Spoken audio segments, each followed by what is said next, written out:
High student, how are you? Welcome to my channel. आपण last व्हिडिओमध्ये व्यवसाय सेवा या चॅप्टरमधील प्रश्न क्रमांक 6 खालील विधाने सकारण स्पष्ट करा पूर्ण पाहिला आहे. तर आजच्या व्हिडिओमध्ये आपण प्रश्न क्रमांक 7 खालील प्रश्न सोडवा हा पाहणार आहोत. जर तुम्ही चॅनेलवर नवीन असाल आणि अजूनही तुम्ही चॅनेलला सबस्क्राईब केलं नसेल तर चॅनेलला सबस्क्राईब करा. व्हिडिओ आवडला तर नक्की लाईक करा आणि सगळ्यात महत्त्वाचं म्हणजे बेल आयकॉनला प्रेस करा. त्यामुळे काय होईल, यापुढील येणाऱ्या नवीन व्हिडिओची नोटिफिकेशन तुम्हाला सर्वात आधी मिळेल.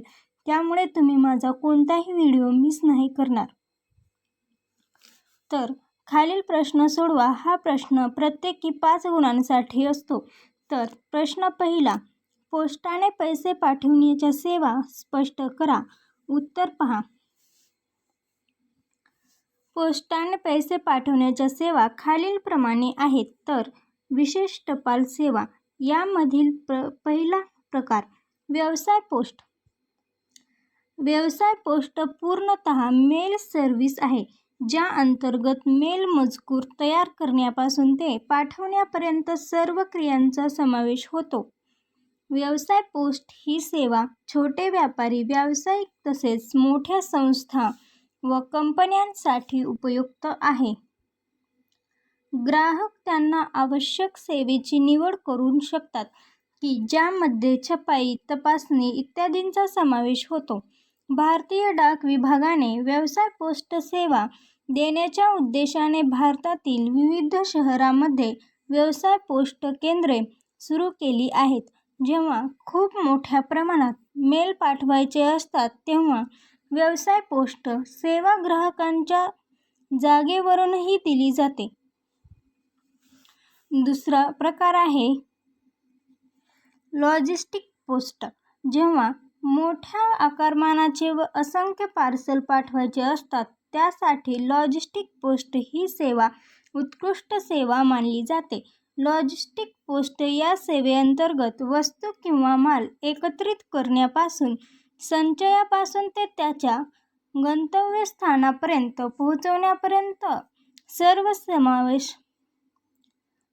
सेवांचा समावेश होतो. थोडक्यात या सेवेद्वारे व्यावसायिक ग्राहकांना अल्प व रास्त किमतीमध्ये वेळेत सेवा पुरवली जाते. लॉजिस्टिक पोस्टच्या प्रभावी संपर्क यंत्रणेद्वारे मोठ्या वस्तू देशाबाहेरही व्यवस्थितरित्या पाठवल्या जातात.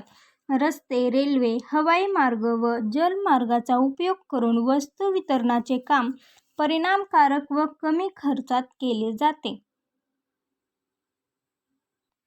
तिसरी सेवा आहे देयके सेवा. वित्तीय निवेदने, देयके, मासिक खाते देयके किंवा तत्सम कोणत्याही प्रकारची संप्रेषण सेवा घेणाऱ्याने 90 दिवसातून एकदा आपल्या सर्व ग्राहकांना पाठवणे अनिवार्य असते. डाक विभागामार्फत ही निवेदने पाठवण्यासाठी दस्तऐवजांची किमान संख्या 5000 असावी लागते.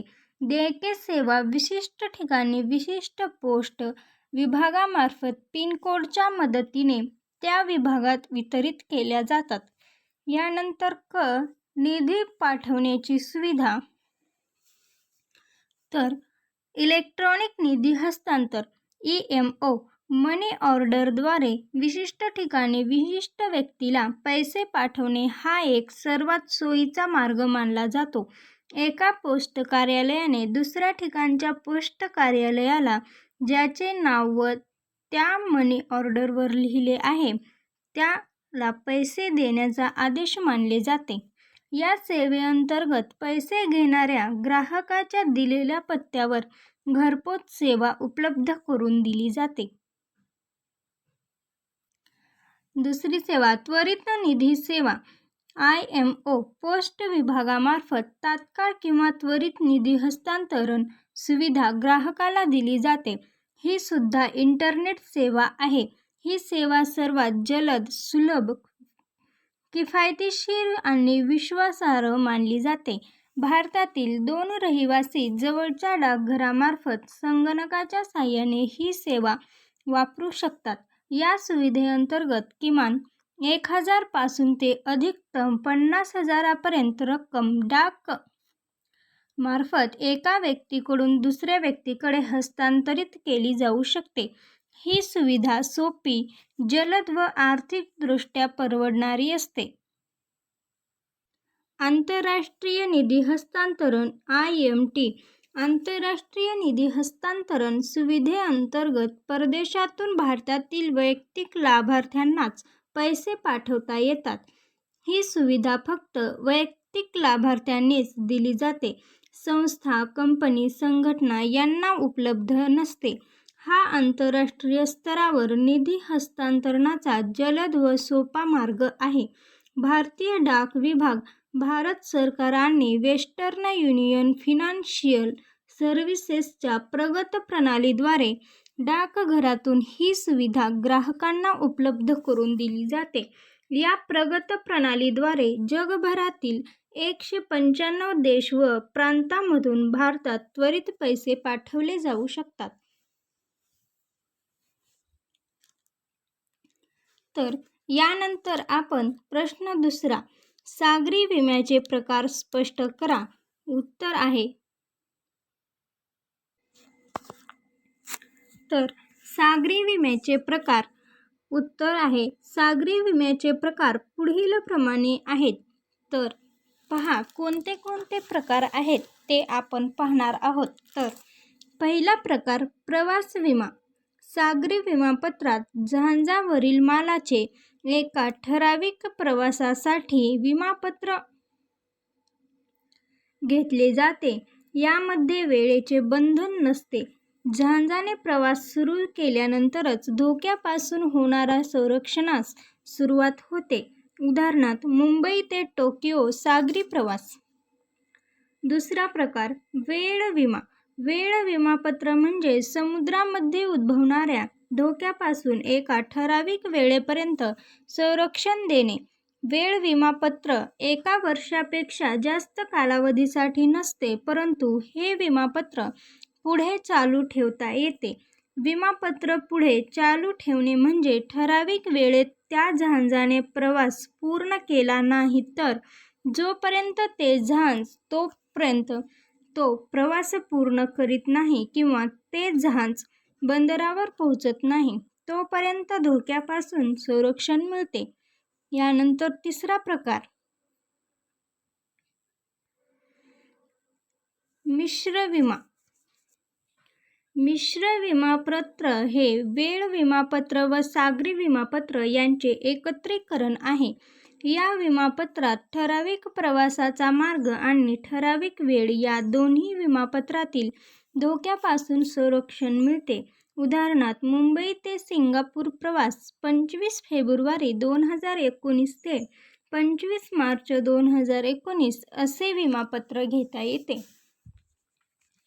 यानंतर चौथा प्रकार मूल्याधारित विमा. मूल्याधारित विमापत्रामध्ये ज्या मालाचा विमा उतरवला जातो त्याचे मूल्य विमा कंपनी व विमेदार दोघे मिळून ठरवतात व त्या मूल्याचा उल्लेख विमापत्रामध्ये केला जातो. ज्या मालाची किंमत ठरवणे अवघड असते अशा मालासाठी मूल्य निर्धारण करणे सोपे होते. गृहीत धरलेले मूल्य हे वास्तविक किमतीपेक्षा जास्त असते. यानंतर पाचवा प्रकार ब्लँकेट संपूर्ण विमा. या विमा योजनेमध्ये ज्या मालाला किंवा जहाजाला विमा संरक्षण घ्यावयाचे आहे ते जास्तीत जास्त मर्यादेसाठी घेतले जाते. या योजनेनुसार विमा हप्त्यांची संपूर्ण रक्कम विम्याच्या सुरुवातीलाच विमाधारकाकडून विमा कंपनी वसूल करते.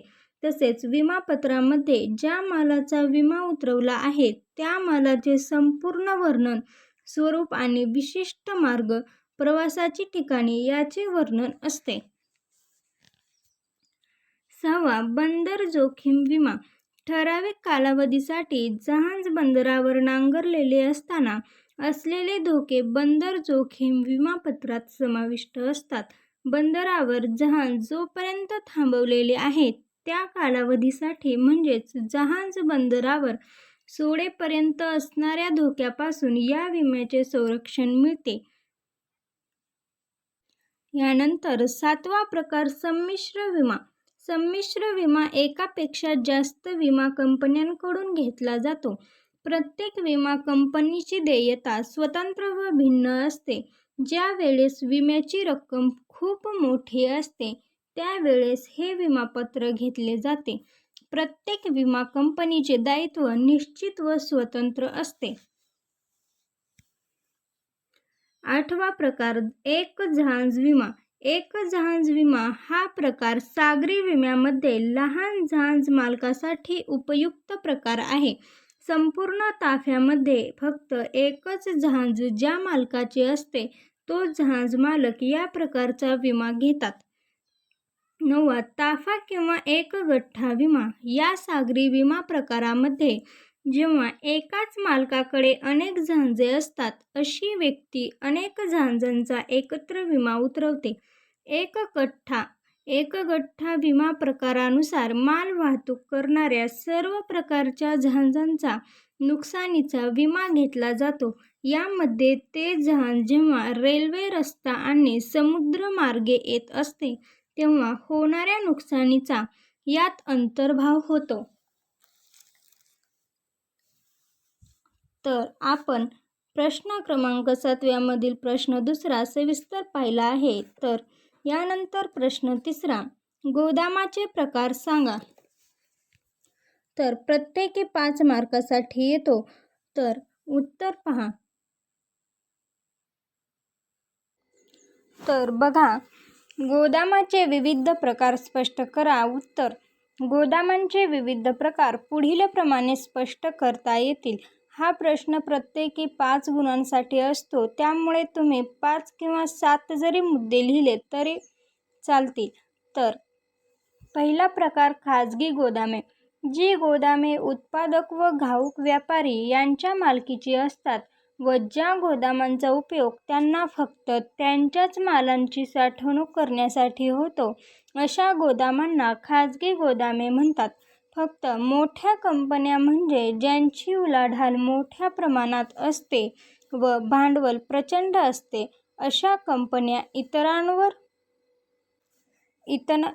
इतरांवर अवलंबून न राहता स्वतःची खाजगी गोदामे बांधतात.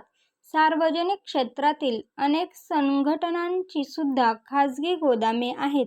या प्रकारची गोदामे खाजगी उद्योजकांच्या कारखान्यांच्या जवळच बांधलेली असतात. या प्रकारच्या गोदामांची देशभर संपर्क यंत्रणा तयार असते. दुसरा, सार्वजनिक गोदामे. जी गोदामे भाडेतत्त्वावर मालाची साठवण करण्याची सुविधा सर्व व्यापाऱ्यांना व व्यावसायिकांना पुरवण्यासाठी प्रस्थापित झालेली असतात त्या गोदामांना सार्वजनिक व्यावसायिक गोदामे म्हणतात. अशी गोदामे वैयक्तिक व्यापारी, भागीदारी संस्था, खाजगी कंपन्या इत्यादींच्या मालकीची असतात व त्यांच्याकडूनच त्यांचे व्यवस्थापन केले जाते.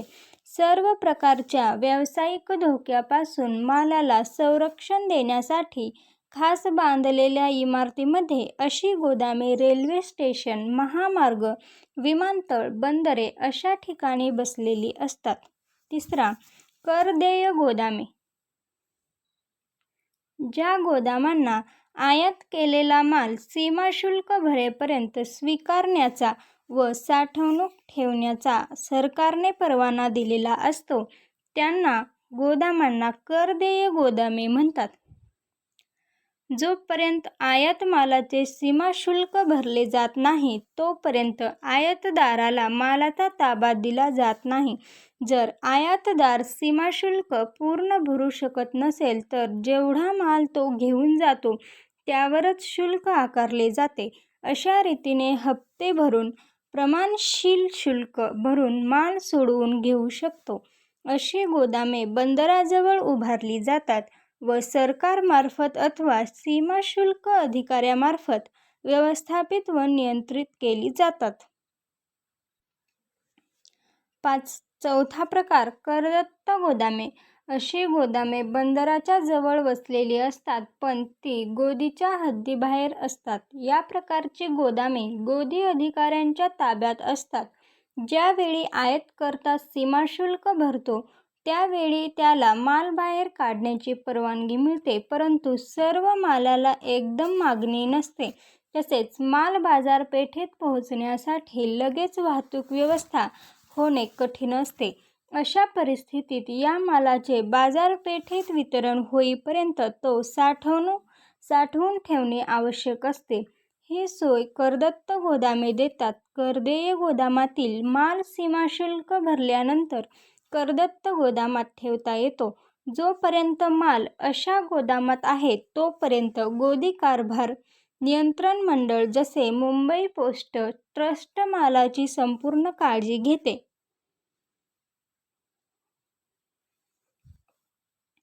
पाचवा प्रकार शासकीय गोदामे. ज्या गोदामांची मालकी व व्यवस्थापन व नियंत्रण केंद्र सरकार, राज्य सरकार किंवा सार्वजनिक कंपनी अथवा स्थानिक स्वराज्य संस्थेकडे असते त्या गोदामांना शासकीय गोदामे म्हणतात.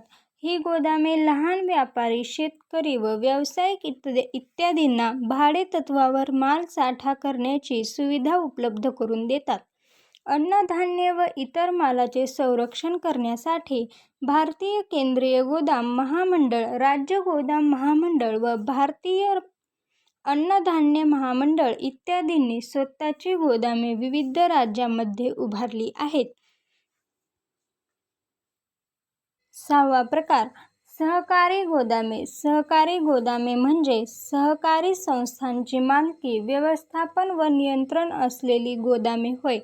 त्याचा उपयोग शेतकी माल, ग्राहकोपयोगी वस्तू, कारखान्यांना लागणारा कच्चा माल यांचा साठा करण्यासाठी केला जातो.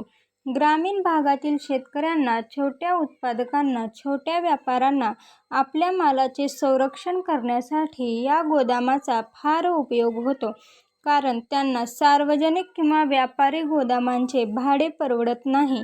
यानंतर सातवा शीतगृहे. नाशवंत मालाचे दीर्घकाळापर्यंत रक्षण करण्यासाठी शीतगृहे उपयुक्त ठरतात. आधुनिक काळात शीतगृहांचा वापर मोठ्या प्रमाणात केला जातो. उदाहरणार्थ भाजीपाला, फळे, फुले, अंडी, मासे, मांस, दुग्धजन्य पदार्थ, औषधे, पेये इत्यादी वस्तू शीतगृहात ठेवल्या तर त्या दीर्घ काळापर्यंत ताज्या व चांगल्या अवस्थेत राहतात. शीतगृहामुळे विशिष्ट हंगामामध्ये मिळणाऱ्या आणि नाशवंत वस्तू वर्षभर उपयोगात आणता येतात. हंगामी उत्पादन असणाऱ्या वस्तूंना आंतरराष्ट्रीय बाजारपेठ शीतगृहामुळे उपलब्ध होते, जसे हिरवे वाटाणे, आंबे इत्यादी. तर यानंतर आपण चौथा प्रश्न, बँकेची उपयुक्तता कार्य सांगा. उत्तर पहा. बँकेची उपयुक्तता कार्य पुढील प्रमाणे आहेत. तर पहिला, धनादेश व ड्राफ्ट देणे.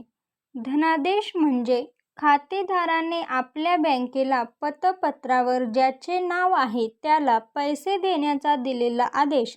तर व्यतिरिक्त खातेदाराने दिलेल्या माहितीनुसार एका बँकेने दुसऱ्या बँकेला ज्याचे नाव पतपत्रावर आहे त्याला पैसे द्यावेत असा दिलेला आदेश म्हणजे ड्राफ्ट होय. बँक ड्राफ्ट हा खातेदार किंवा खातेदार नसलेली व्यक्ती बनवू शकते, परंतु चेक हा ज्याचे बँकेत खाते आहे त्यालाच वितरित केला जातो. चेक किंवा ड्राफ्टच्या व्यवहारासाठी बँक काही चार्जेस आकारते. यानंतर दुसरा, लॉकर सुविधा. बँक आपल्या खातेदारांना लॉकर्स उपलब्ध करून देते. त्यामध्ये खातेदार मौल्यवान वस्तू, दागिने, महत्त्वाची कागदपत्रे इत्यादी सुरक्षित ठेवू शकतात. बँक आपल्या खातेदारांना ही सुविधा भाड्याने 6 महिन्यातून किंवा वर्षातून एकदा लॉकर रेट भाडे आकारून उपलब्ध करून देते. यानंतर तिसरं कार्य, प्रकल्प अहवाल. खातेदाराला नवीन व्यवसाय किंवा प्रकल्प सुरू करावयाचा असल्यास सुरुवातीला प्रकल्पाविषयीचा सविस्तर अहवाल तयार करणे आवश्यक असते. बँक आपल्या खातेदारासाठी अभ्यासपूर्ण व सर्व तांत्रिक बाजू आकडेवारी संग्रहित करून व्यवहार व्यवहार्य अशा प्रकारचा अहवाल तयार करते. प्रकल्प अहवालाचा महत्त्वाचा उपयोग म्हणजे व्यवसायासाठी भांडवल उभे करण्यासाठी, वित्तीय संस्थांच्या निरीक्षणासाठी व शासकीय मान्यतेसाठी हा प्रकल्प अहवाल उपयुक्त ठरतो. चौथा, भेट धनादेश व सुवर्ण नाणी. बँक आपल्या खातेदारांना किंवा बिगर खातेदारांना सुद्धा नाममात्र खर्च आकारून भेट धनादेश तसेच मागणीनुसार सुवर्ण नाणी उपलब्ध करून देते. रोख स्वरूपात भेट देण्याऐवजी या स्वरूपात भेट देणे ही पद्धत भारतात अधिक स्वीकारार्ह व रास्त वाटते. साधारणपणे वाढदिवस, लग्न समारंभ, नामकरण विधी इत्यादी समारंभात भेट धनादेश व सुवर्ण नाणी उपयोगात आणली जातात. पाचवा कार्य, भाग विमेकरी. कंपनी स्थापना प्रक्रियेमध्ये भाग विमेदाराची आवश्यकता असते.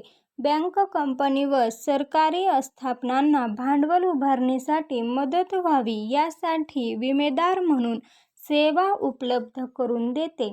यामध्ये बँक, कंपनी किंवा सरकारी आस्थापनांना भांडवल, भाग व कर्ज रोखे उभारणीबाबत खात्री देते. यासाठी बँक काही खर्च आकारते. यानंतर सहावं कार्य, सोने गुंतवणुकीसंदर्भात सेवा. आधुनिक काळामध्ये मोठे व्यापारी सोने गुंतवणुकीसंदर्भात आपल्या ग्राहकांना सेवा उपलब्ध करून देतात. म्हणजेच विविध बँका ग्राहकांच्या वतीने सोने व सोन्याचे दागिने खरेदीचे व्यवहार करतात. तसेच काही बँका गोल्ड फंड, गोल्ड ETF इत्यादींमध्ये गुंतवणुकीसाठी सल्ला देते. तर बँकेची उपयुक्तता कार्ये आपण पाहिली आहेत. यानंतर प्रश्न पाचवा, संप्रेषणाची पारंपरिक साधने सांगा. उत्तर आहे, तर मी तुम्हाला याच्या उत्तराची स्क्रीन शेअर केलेली आहे. तुम्ही व्यवस्थितपणे लिहून घ्यावे.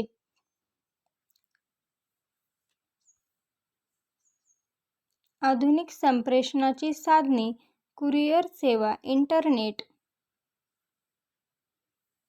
हे बघा, इथलं हे पूर्ण लिहा.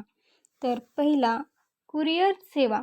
कुरिअर सेवेद्वारे एखाद्या व्यक्तीला किंवा संस्थेला आपले पार्सल किंवा विशिष्ट वस्तू एका ठिकाणाहून दुसऱ्या ठिकाणी पाठवता येते. विविध कंपन्यांकडून सरसकट दर आकारणी करून विविध लोकांना कुरिअर सेवा नियमित दिल्या जातात. सामान्य डाक सुविधेपेक्षा वेग, सुरक्षा व जलद सेवेच्या बाबतीत कुरिअर सेवा भिन्न असतात. सामान्य कुरिअर सेवा डाक सेवेपेक्षा अधिक खर्चिक असतात. DHL, DTDC अँड कॅरेज इत्यादी कुरिअर सेवेची उदाहरणे सांगता येतील. दुसरा, इंटरनेट. आधुनिक काळामध्ये इंटरनेटचा उपयोग संप्रेषणासाठी मोठ्या प्रमाणात होऊ लागला आहे. इंटरनेट हे एकमेकांशी संगणकाद्वारे आणि इतर इलेक्ट्रॉनिक उपकरणाद्वारे जोडलेल्या प्रणालीचे जाळे असून ज्याचा जगभरात विशिष्ट पद्धतीने वर्ल्ड वाईड वेब संकेतांक वापरून संगणक जोडण्यासाठी उपयोग केला जातो. या प्रणालीमध्ये खाजगी, सार्वजनिक, शैक्षणिक, व्यावसायिक आणि स्थानिक ते जागतिक व्याप्तीच्या सरकारी नेटवर्कचा समावेश होतो. तिसरा, ईमेल. ईमेल म्हणजे इलेक्ट्रॉनिक मेल होय. विविध इलेक्ट्रॉनिक उपकरणांचा उपयोग करून विविध प्रकारचे संदेश इंटरनेटच्या सहाय्याने एकमेकांना देवाणघेवाण करण्याच्या प्रक्रियेला ईमेल म्हणतात. ईमेल सेवेअंतर्गत स्वीकारणे, पुढे पाठवणे व संग्रह, साठा, संदेश आणि आदेश प्रक्रिया असते. ईमेलसाठी प्राप्तकर्त्याला सतत संगणकासमोर राहावे लागत नाही, कारण संदेश संग्रहित ठेवला जातो.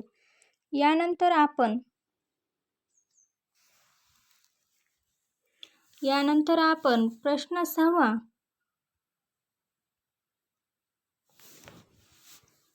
प्रश्न 6, हवाई वाहतुकीच्या मर्यादा सांगा. उत्तर आहे, तर हवाई वाहतुकीच्या मर्यादा पुढीलप्रमाणे स्पष्ट करता येतील. तर पहिला, सर्वात महागडा प्रकार. इतर वाहतूक साधनांचा विचार करता हवाई वाहतूक खूप महाग किंवा खर्चिक असते. दुसरा, विपरीत हवामानाचा परिणाम. हवेत झालेले अचानक बदल जसे खूप मोठा पाऊस, बर्फ पडणे, ढग दाटून येणे याचा परिणाम हवाई वाहतुकीवर होतो. तिसरा, कमी अंतरासाठी अयोग्य. हवाई वाहतुकीद्वारे प्रवासी व मालाचा वाहतूक खूप लांब अंतरावर करणे सोयीचे असते. जड व मोठ्या आकारमानाच्या वस्तू वाहतुकीसाठीही हा प्रकार कमी अंतरासाठी अयोग्य व खर्चिक असतो. चौथा, खूप मोठी भांडवल गुंतवणूक. इतर वाहतूक साधनांचा विचार केला असता हवाई वाहतुकीसाठी खूप मोठी भांडवल गुंतवणूक करावी लागते. जसे विमानतळांचे बांधकाम, धावपट्टी, रडार यंत्रणा, विमान निर्मिती यासाठी खूप मोठे भांडवल लागते. पाचवा, आंतरराष्ट्रीय निर्बंध. हवाई वाहतूक ही आकाशमार्गे अनेक देशांच्या सीमा ओलांडून होत असते. त्यासाठी अनेक देशांच्या अनुमतीची आवश्यकता असते. काही देश अनुमती देत नाहीत. आंतरराष्ट्रीय अनेक बंधनांचे पालन करावे लागते. सहावा, मर्यादित वहन क्षमता. इतर वाहतूक साधनाबरोबर तुलना केली असता हवाई वाहतुकीद्वारे प्रवाशांच्या तसेच माल वाहतुकीकडेही मर्यादा असते. येथे मर्यादित प्रवासी संख्या वाहून नेता येते. अवजड व मोठे आकारमान असलेल्या वस्तूंची वाहतूक अशक्य असते. तर हवाई वाहतुकीच्या मर्यादा आपण स्पष्ट पाहिल्या आहेत. यानंतर आपण प्रश्न क्रमांक 7 आणि शेवटचा, गोदामांची कार्य सांगा. तर उत्तर आहे. तर गोदामांची कार्ये पुढीलप्रमाणे स्पष्ट करता येतील. पहिलं कार्य, मालाची साठवण. मालाची साठवण हे गोदामांचे मूलभूत कार्य आहे. मोठ्या प्रमाणावर उत्पादित झालेला माल चांगल्या परिस्थितीमध्ये ठेवण्यासाठी गोदामे भरपूर जागा उपलब्ध करून देतील. मालाचे उत्पादन अथवा खरेदी झाल्यापासून ते माल अंतिम उपभोक्त्याला विकला जाईपर्यंत त्याचे गोदामात व्यवस्थित संग्रहण केले जाते. दुसरा, किंमत स्थिरीकरण. मालाची किंमत बाजारपेठेमध्ये स्थिर ठेवण्यामध्ये गोदामे महत्त्वाची भूमिका पार पाडतात. गोदामामध्ये मागणी व पुरवठ्याचे संतुलन राखले जाते. गोदामांच्या कार्यामुळे वेळ उपयोगिता निर्माण होते. बाजारपेठेमध्ये वस्तूला जेव्हा मागणी निर्माण होते तेव्हा मालाचा पुरवठा गोदामातून केला जातो. मागणी व पुरवठ्यांचा योग्य समन्वय साधल्यामुळे वस्तूंच्या किमतीत वाढ न होता वस्तूंची किंमत स्थिर राहण्यास मदत होते. तिसरा, जोखीम पत्करणे. गोदामामध्ये जेव्हा मालाचा साठा केला जातो तेव्हा चोरी, आग, ऊन, वारा, पाऊस, जंतू, कीटक यापासून उत्पादकांच्या मालाचे नुकसान होऊ नये म्हणून खबरदारी घेतली जाते व आहे त्या परिस्थितीत किंवा सुस्थितीत परत केला जातो. जर साठवणूक काळामध्ये मालाचे नुकसान झाल्यास त्याची जबाबदारी गोदाम चालकावर असते. अशा प्रकारे जोखीम मालकांकडून गोदाम चालकावर येऊन पडते. चौथे कार्य, वित्तपुरवठा. गोदामामधील मालाच्या साठ्याच्या आधारे विविध संस्था किंवा गोदाम चालकाकडून कर्ज उभारणी करता येते. गोदामामधील मालाचा साठा त्यासाठी तारण म्हणून उपयोगात आणला जातो. घेतलेल्या कर्ज रकमेतून व्यवसायाच्या आर्थिक गरजा पूर्ण केल्या जातात. पाचवं कार्य, वर्गवारी आणि प्रतवारी. साठवणूक काळामध्ये अनेक विपणन कार्य गोदामामध्ये केली जातात. जसे वर्गवारी करणे, मालाला वेष्टन करणे, त्यांना चिन्ह देणे इत्यादी कार्ये उत्पादक, घाऊक व्यापारी, आयातदार, निर्यातदार यांच्या वतीने करण्यासाठी कर्मचारी व पुरेशी जागा तसेच विविध सुविधा गोदामे पुरवत असतात. यानंतर 6वं कार्य वाहतूक. काही गोदाम संस्था व्यापाऱ्यांना वाहतूक अवस्था उपलब्ध करून देतात. अशा वाहतूक व्यवस्था उत्पादन स्थळातून अथवा बाजारपेठेतून माल गोळा करतात व गोदामापर्यंत पोहोचवतात. तसेच साठवण केलेला माल विविध बाजारपेठात अथवा उपभोग केंद्रापर्यंत पोहोचवतात. यानंतर 7वं कार्य वेळ आणि स्थल उपयोगिता. मागणीनुसार योग्य वेळी मालाचा पुरवठा करून गोदामे वेळ उपयोगिता निर्माण करतात. तसेच ज्या ठिकाणी मालाला मागणी असते त्या ठिकाणी मालाचा पुरवठा करून स्थल उपयोगिता निर्माण करतात. 8वा प्रक्रिया करणे. काही विशिष्ट माल वापरण्यायोग्य अथवा उपभोगयोग्य करण्यासाठी काही प्रक्रियांची आवश्यकता असते. उदाहरणार्थ फळे पिकवणे, तांदूळ पॉलिश करणे, लाकडाचे ओंकडे विशिष्ट आकारात कापणे इत्यादी प्रक्रिया मालकांच्या वतीने करण्यासाठी गोदामे पुरेशी जागा, कर्मचारी व सुविधा देतात. तर विद्यार्थ्यांनो, आपण 12वी कॉमर्स वाणिज्य संघटन व व्यवस्थापन यामधील चॅप्टर 4 व्यवसाय सेवा यामधील प्रश्न क्रमांक स्वाध्याय पाहत आहोत. तर त्यातील प्रश्न क्रमांक 7 खालील प्रश्न सोडवा पूर्ण पाहिला आहे. तर नेक्स्ट व्हिडिओमध्ये प्रश्न क्रमांक 8 खालील प्रश्नांची उत्तरे लिहा सविस्तर पाहणार आहोत. जर तुम्ही चॅनेलवर नवीन असाल आणि अजूनही तुम्ही चॅनेलला सबस्क्राईब केलं नसेल तर चॅनेलला सबस्क्राईब करा, म्हणजेच तुम्हाला यापुढील येणाऱ्या नवीन व्हिडिओचे नोटिफिकेशन तुम्हाला सर्वात आधी मिळेल आणि तुम्ही माझा कोणताही व्हिडिओ मिस नाही करणार. तर पार्ट 6ची लिंक मी डिस्क्रिप्शन बॉक्समध्ये दिलेली आहे. त्यामध्ये तुम्हाला खालील विधाने सकारण स्पष्ट करा याची उत्तरे पाहायला मिळतील आणि आपण नेक्स्ट व्हिडिओमध्ये प्रश्न 8 पाहणार आहोत.